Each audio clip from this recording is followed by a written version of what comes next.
monitoring of all infrastructure projects under the 111 trillion National Infrastructure Pipeline will be allowed on a digital platform to ensure access to updated project information for investments across various sectors, the Finance Ministry said on Monday.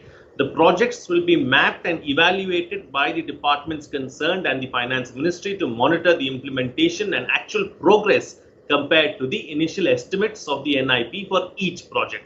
The move assumes significance as increased focus on infrastructure projects will help revive the economy following the COVID-19 crisis. In this edition of The Big Picture, we will analyze the National Infrastructure Pipeline Dashboard.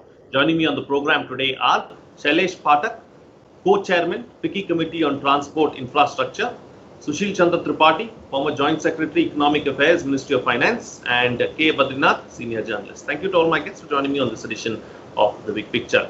K. Badrinath, I'd like to begin the program with you first. Let's first try and understand what is the National Infrastructure Pipeline, what is in store, and what are the kind of targets that we need to meet by 2025.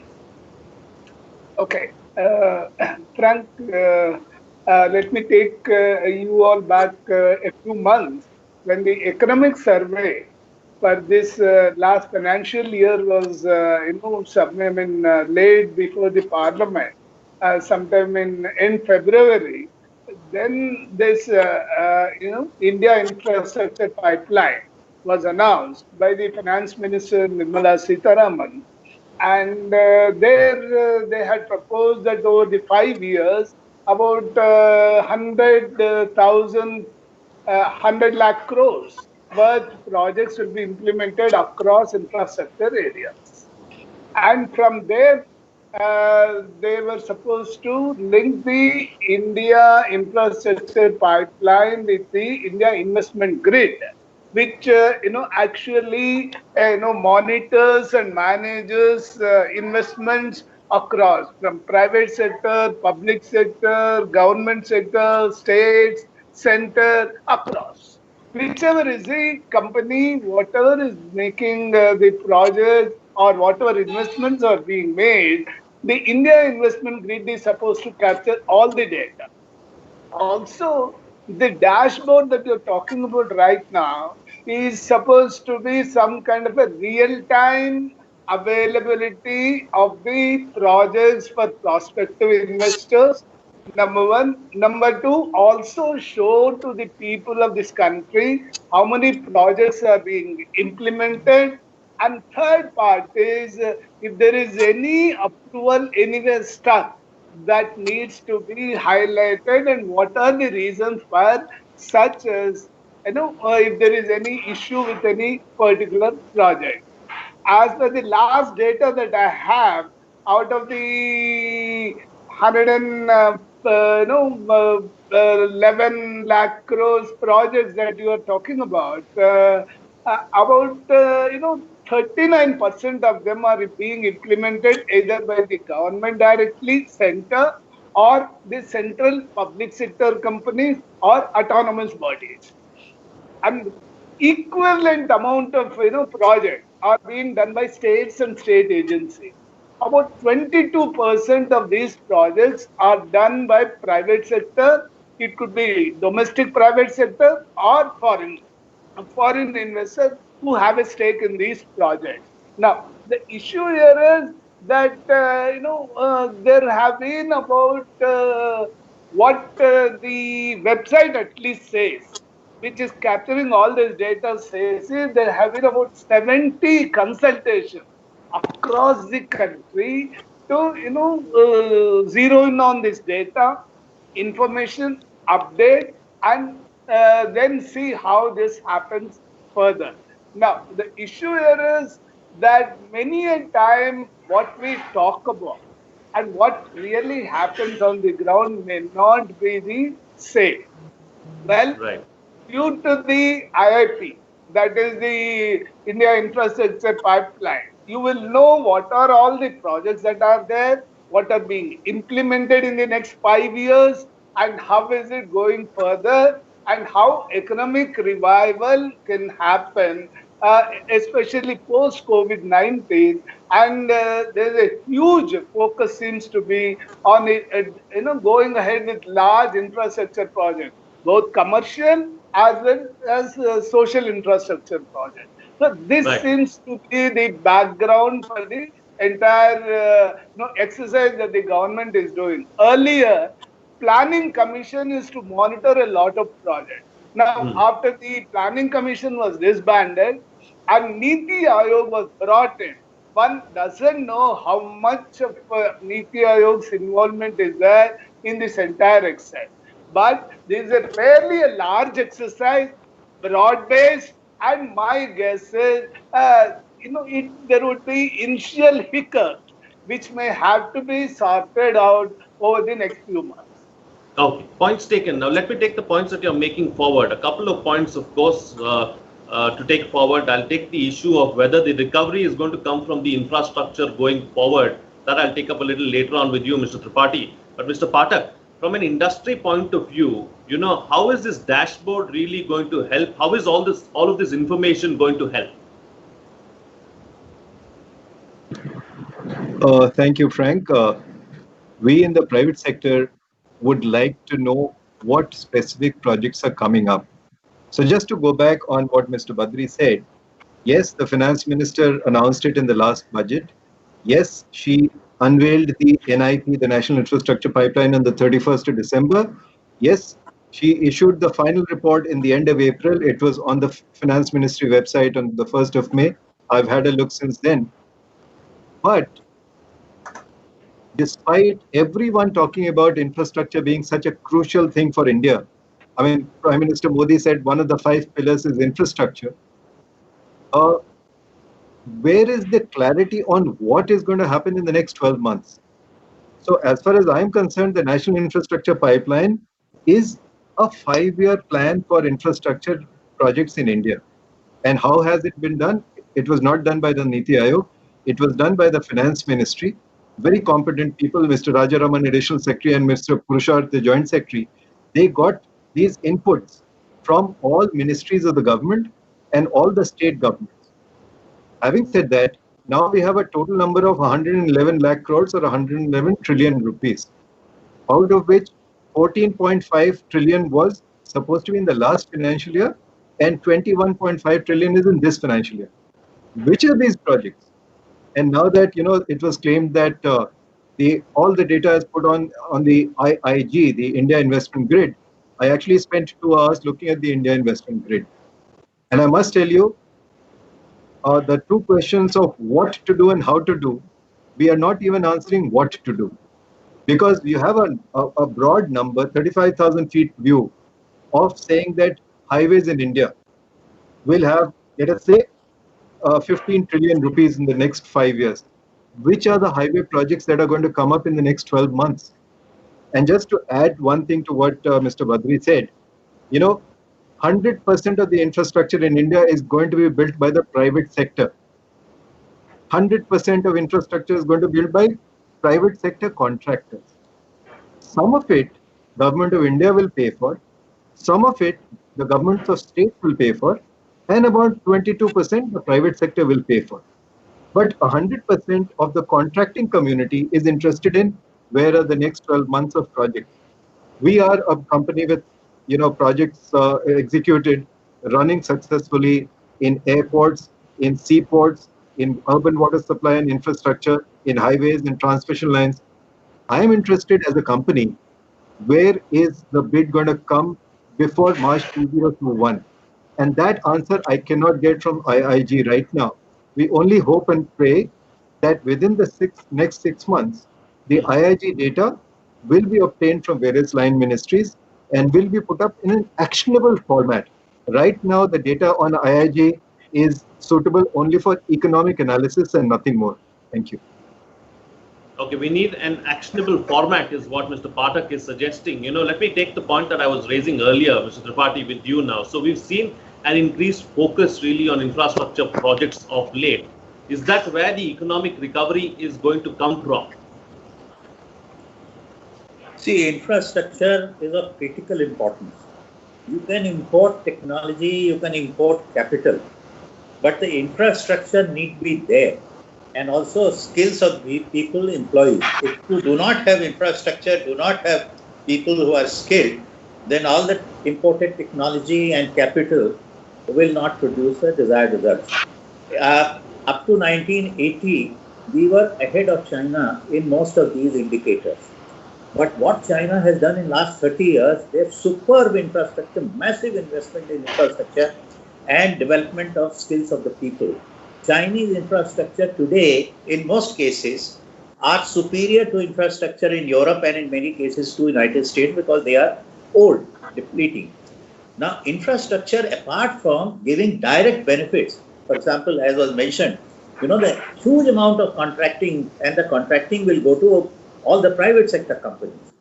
Apart from the direct benefits, it also has externalities, social and economic. Every activity benefits from infrastructure. And therefore, infrastructure is crucial, critical. But let me give you some points of concern. At the moment, neither the central government nor state government have funds or resources. The tax money is not adequate. Therefore, if they raise money from people, whether they raise money or private sector raises money, that money will have to be paid back. And in infrastructure, unfortunately, and I must blame our politicians also, because when they go for votes, they tell the people that this road, this train, this port, everything will become free to you. Electricity will become free to you. The water will become free to you.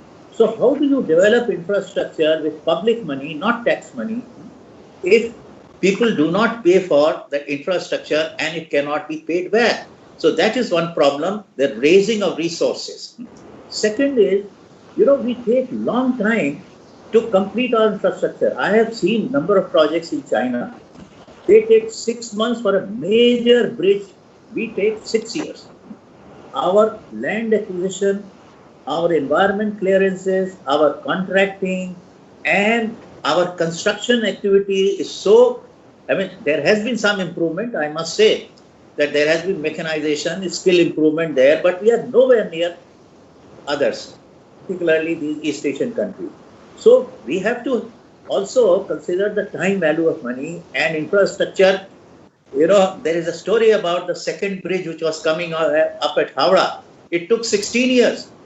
Now, if an infrastructure which is needed immediately in 2 years, and every other country puts up in 2 years, we take 20 years, then look at the opportunity loss.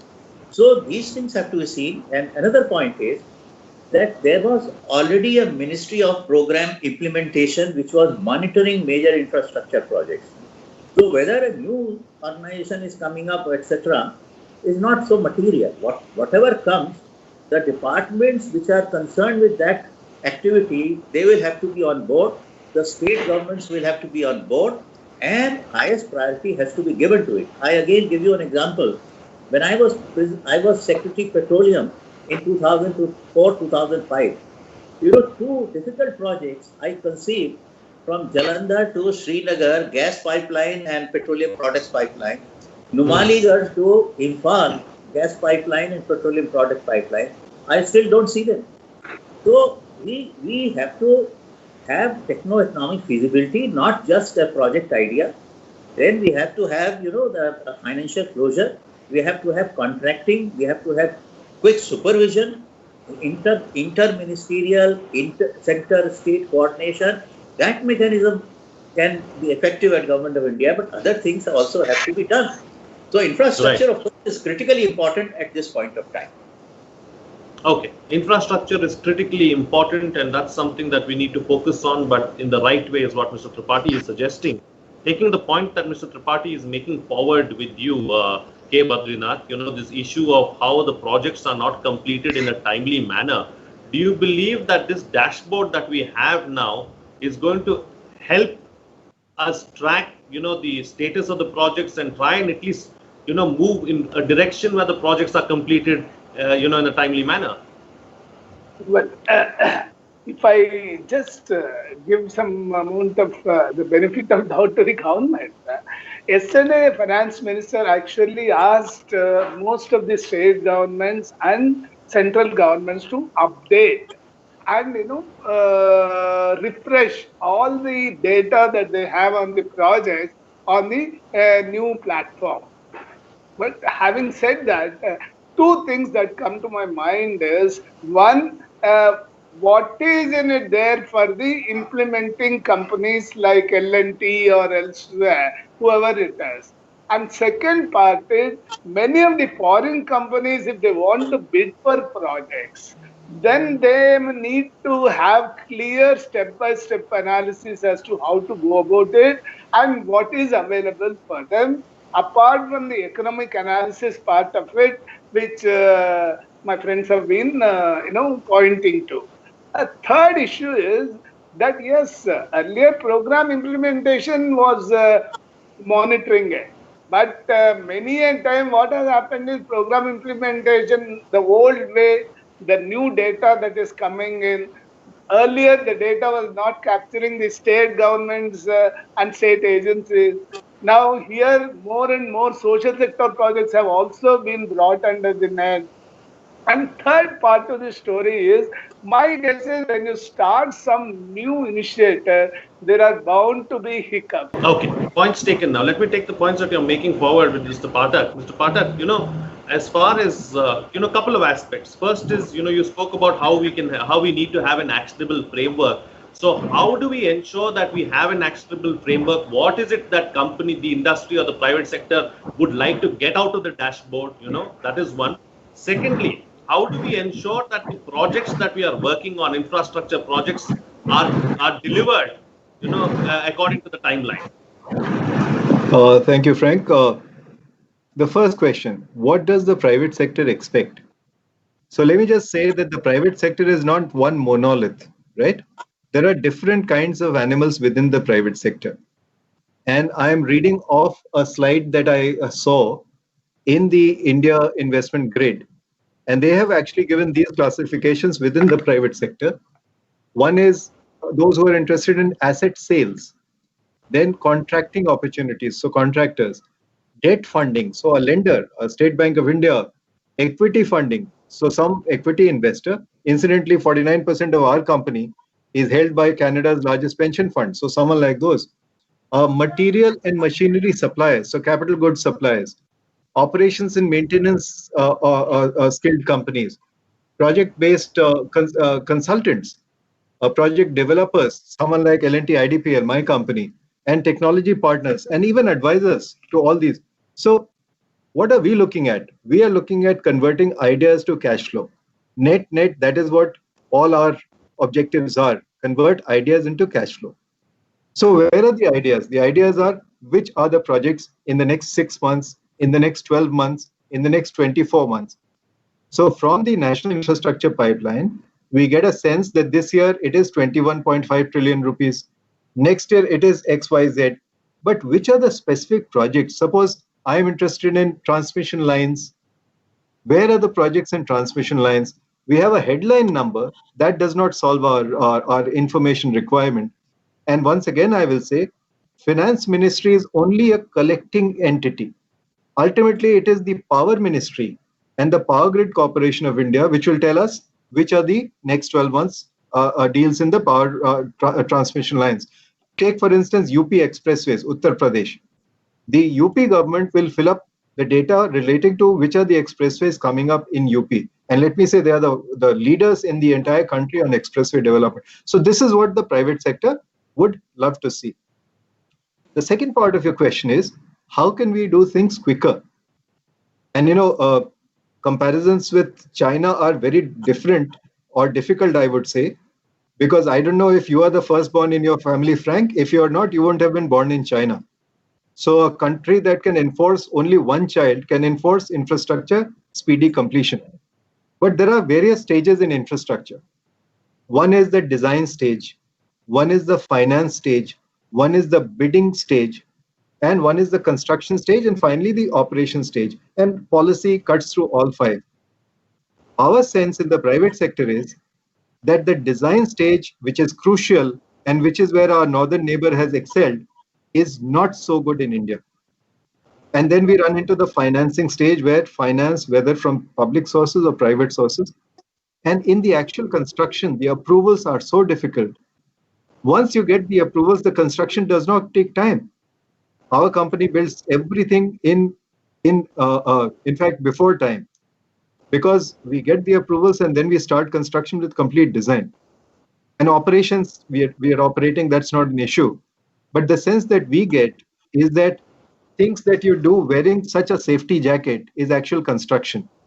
This does not take time. The time is taken by the non-safety jacket related issues, including land access, including environmental approvals, including public interest litigation and court delays. So these are the risks that we have. These are the risks because of which infrastructure gets delayed, implementation gets delayed in India. Thank you.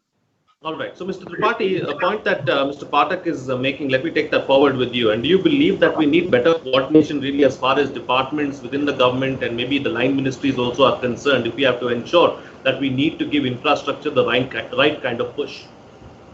Absolutely. All the points made by Mr. Pathak are very valid and relevant. But most of them, they relate to the line ministry. The design, the various approvals, whether this is a land acquisition case or it is an environment approval case or it is a day-to-day various other approvals required, the line ministry has to, it has to embrace, it has to adopt these projects as their own and work as if the private sector or public sector or central sector or state sector is their agent. So unless they have that kind of mindset and they are fully involved, these projects cannot go ahead with the pace that we are expecting them to. And line ministries must have the first draft of a techno-economic feasibility, so that then only the private sector or the line ministry, by line ministry I also mean the public sector which is associated with that line ministry, their services can be utilized for making the first draft of a techno-economic feasibility. Because then only it becomes a commercially, adoptable project. Until then, it's just a project idea.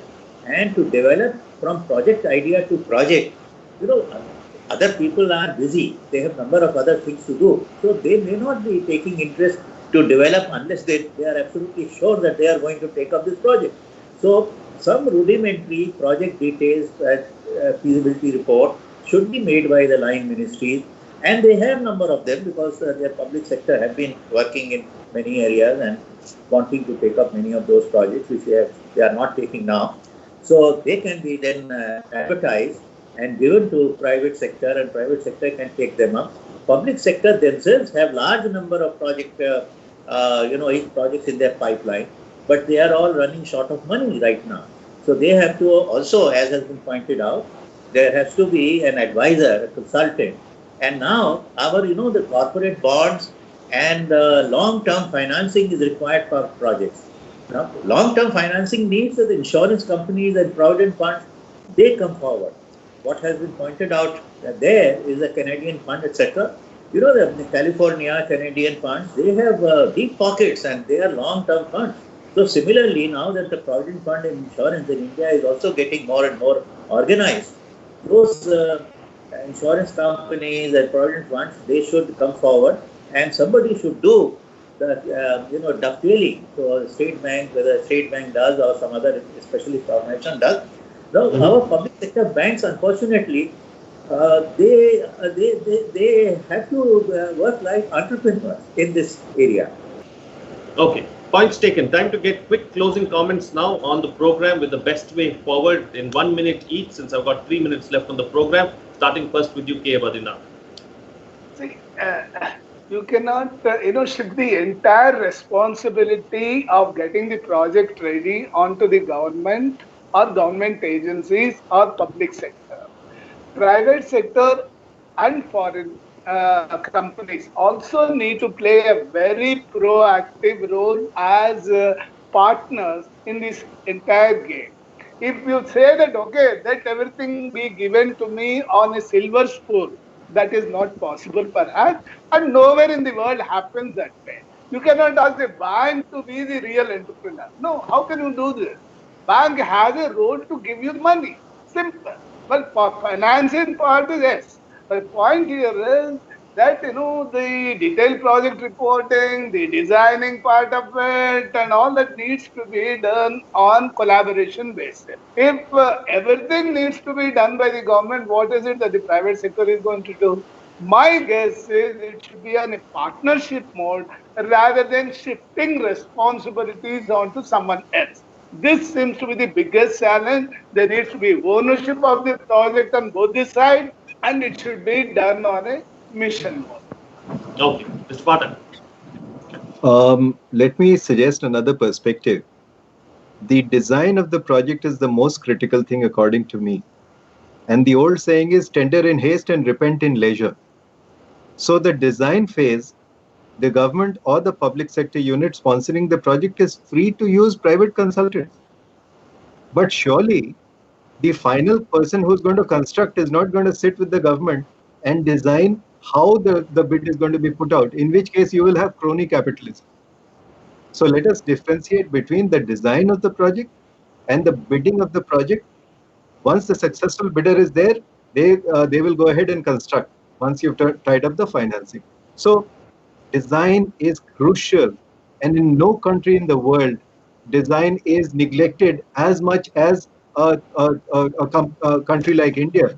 In advanced countries, in fact, you will take 2 more years for design and only then launch the project for a bid. Here, we sort of start the groundbreaking and design as we go along. That's a recipe for poor implementation. That's the first one. The second point is, there is a lot of international dollar money available for completed assets. Right. Completed assets. So Delhi Metro today is a completed asset. Hyderabad Metro, our company did. It is a completed asset today, the second largest network in India in metro. But something like a new metro is not going to be looked at by international dollars. And the government of India or the government of states are not interested in once a completed asset is done, whether it is being sold to point A or point B. It is interested in primary construction. So our recipe is primary construction should be done using Indian rupees, and once the asset is completed, it should be offered for partnership to international dollars. And we have a great example is the infrastructure trust, the infrastructure investment trust, where only completed assets attract international dollars. We have sponsored one such, and I think all of FICCI's infrastructure committee would agree that construction is more important, asset reselling is less important. Thankfully, the government of India has started saying asset monetization. They will monetize assets and use the money raised for fresh construction. Thank you. All right, and Mr. Tripathi, close the show for us with your concluding remark. Yeah, I agree. As has been pointed out, the foreign funds and the companies, they feel that India, there is lack of coordination and approvals take a long time. So in a totally new project from Greenfield, their interest is not so much there unless they take a very strong Indian partner. I have myself been on the board of an infrastructure company, and we successfully sold, or rather transferred, 8 road projects to Brookfield, a Canadian fund, because it was a running project, including Mumbai-Nasik Road and things like that. They were all running and doing well.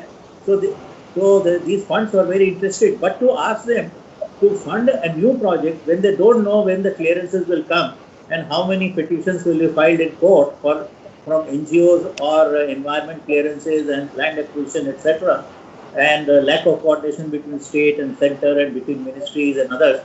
So they therefore feel hesitant. If they have a very strong Indian partner, they will go ahead. So therefore, I am suggesting that both the line ministries have to be active, and after all, when I said entrepreneur, not the state bank, they have set up specialized wings for that. State bank merchant banking, state bank capital market. They are the ones who are doing roles of Morgan Stanley and others. So why can't they be more forward-looking, be a little more aggressive, take up these projects and tie up the loose ends? And also they are in touch with business both domestically and outside. They can tell the concerned line ministry which project is suitable for private sector bidding. Not all projects will go for private sector bidding. So their role is important. I had used them in disinvestment. When Balco was disinvested, we used these merchant bankers. because the ministry doesn't have that know-how and skill to deal with private sector on day-to-day and operational manner. Therefore, we should put them up and take help, and line ministries should come forward and talk to them also with the state government wherever these projects are going to be located. All right then. On that note, I'll call it a wrap on this edition of The Big Picture. Thank you to all my guests for joining me on the program and putting things into perspective for us. What's coming out of this discussion is that infrastructure is extremely important for economic recovery. It is a crucial vertical.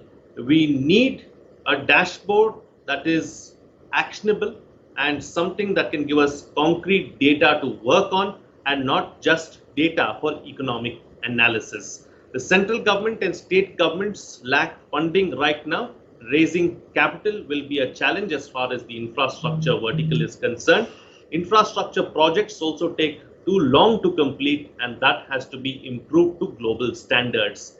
Design is equally